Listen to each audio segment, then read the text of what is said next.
There are a million things that can go wrong with a mix before we even get it sent off for mastering. But what are the biggest offenders? What are the things that make the listener say, this is unlistenable, or forces a mastering engineer to send it back? Well, I've compiled a list of these issues, and I'd like to add that it's not really genre dependent. It happens all over, from metal, rock, pop, trap, and everything in between. I had to have a quick chat with Mike Kalajian, who's mastered A Day to Remember, The Devil Wears Prada, etc., and he gave me a big one I never thought of. By the end of this video, you'll know the top 5 things to look out for when you're done with the mix and ready to take it to the mastering stage. So what's happening, fam? Miami here with JST, and I spent a lot of time in my early years doing the wrong thing so that I could eventually do the right thing. Practice makes almost perfect, because there's no such thing as the perfect Okay, that one's pretty close to perfect. But what I was getting at is sometimes we need to separate ourselves from the role of mixing engineer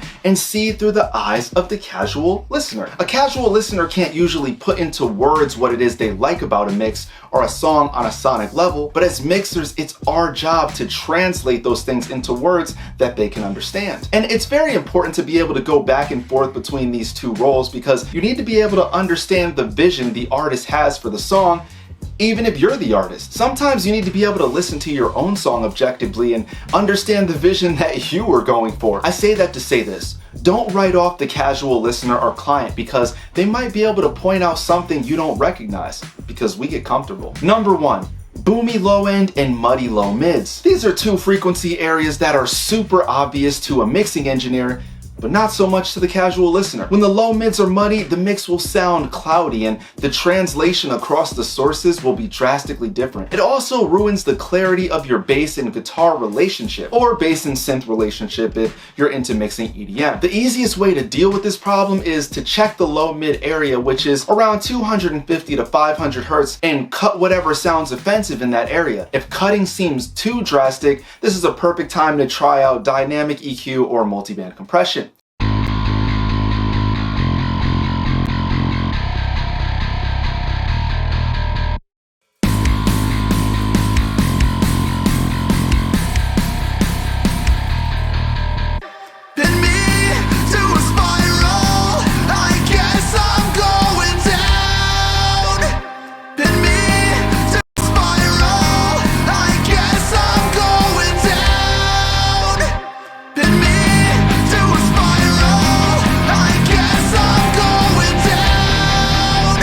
If you want a full video explaining the difference between the two, please leave it below in the comments. If the low end is boomy, the kick isn't felt the right way. You know when you get that feeling of a kick drum just hitting you in the chest? It's not as apparent and the song isn't held down the same way. To take care of this issue, roll off under 100 hertz on vocals and guitars for starters. Try the bass and kick trick that I showed you in 4 frequencies fighting in your mix, or the slightly more advanced step, side shading. All of the tools are at your disposal to make this simple. So if a song's unusually boomy, sidechain, right? It's becoming easy. Wait, so if a song's unusually boomy, sidechain, right? It's becoming easy. Make sure you hit that subscribe button, give this video a like, and tap that notification bell if I just earned a sub from you. Transition game, still crazy. Number 2, not listening to a mix before sending it to mastering. What can ruin a song more than having the wrong version of it mastered? Hadn't actually occurred to me, but Mike Kalajian and I had a chat about this. And the number 1 issue that he has when people send him a mix is that they send the wrong version. I know it's really easy to get caught up in final 2, final snare louder, the real last one I swear. But take a second after you bounce down to be in a good headspace and listen carefully to what you're about to send off. If you send the wrong files off to a mastering engineer and they master it, but it's the wrong version, do you expect them to do it again for free? Think again. Bare minimum, they're gonna hit you with a fee, because how would they know that they didn't do their job properly? And if you're sending mix stems to master, make sure that you send them all. Like, don't forget backing vocals or effects or something that simple, because if you're on a budget, you might not have the funds for another go around at this. Number 3. Picking the right snare for the song. The best advice I can give you is know your genre. Reference as much as you can. You ever hear a mix that's fire but the snare is horrible? No, you haven't. Because if the snare is trash, then the song is trash. So what makes a snare trash?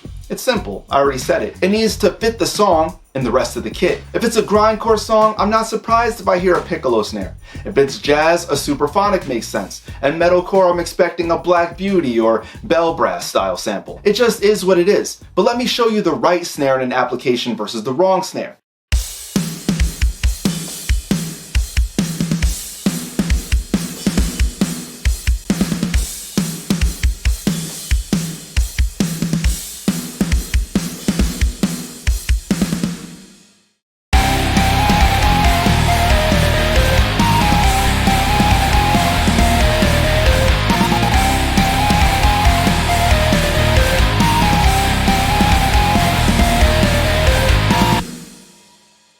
This is why you see people that only mix one genre using the same style of samples over and over again, because it works. Also, the style of song. If it's a slow song with a big boomy kick, then having a snare with a lot of room makes sense. But if it's a fast song with a lot of double bass, it's not gonna make a lot of sense to have a lot of room in the snare, is it? We just have to think about these things when we're applying it to the track. Number 4, mixing a song section and applying it to the whole song.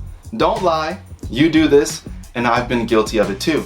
Putting a song on a loop, spending forever getting it to sound perfect, and leaving those settings for the entire mix. The problem with this is that you are mixing to a specific feel of a song, and if there are dynamic parts happening in a song, certain things might not translate properly. Did the part that you were focused on have fast kicks, but the rest of the song doesn't?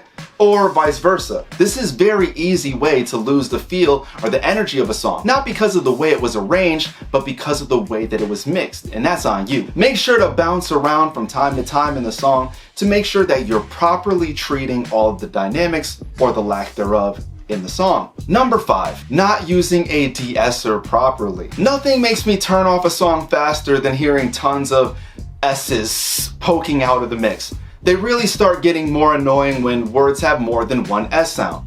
Ironically, sibilance, social, my favorite, subscribe. So simply smash that special subscribe button soon if you haven't so far. Transition game leveled up. And the thing about sibilance is that it's gotten really easy to tame.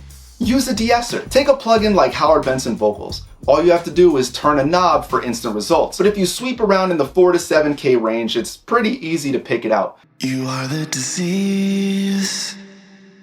You try to attach yourself to me. You are the disease. You try to attach yourself to me. You are the disease. You try to attach yourself to me. You are the disease. You try to attach yourself to me. Just remember not to cut it all together because you might be removing frequencies that are important, letting other words shine. So let's go over this one more time. Boomy low end and muddy mids. Not listening to a mix before sending it off for mastering. Using the right snare for a song. Mixing a song section and applying it to the whole song. Not using a de-esser properly. As I said earlier, there's not really a way to ensure the perfect mix every time, but there are some things you can do to make sure that it isn't terrible. Pay attention to all of these and you'll be one step closer to having your perfect mix. If you're an engineer on the come up, give this video a thumbs up. Don't forget to subscribe, you only have to do it one time. And tap that bell for notifications so when a video drops, you know the location. Until next time, I am out of here. Mic drop. Except as engineers we know, I'd never really drop this thing, because that get really expensive, even if it is a piece of shirt. Later.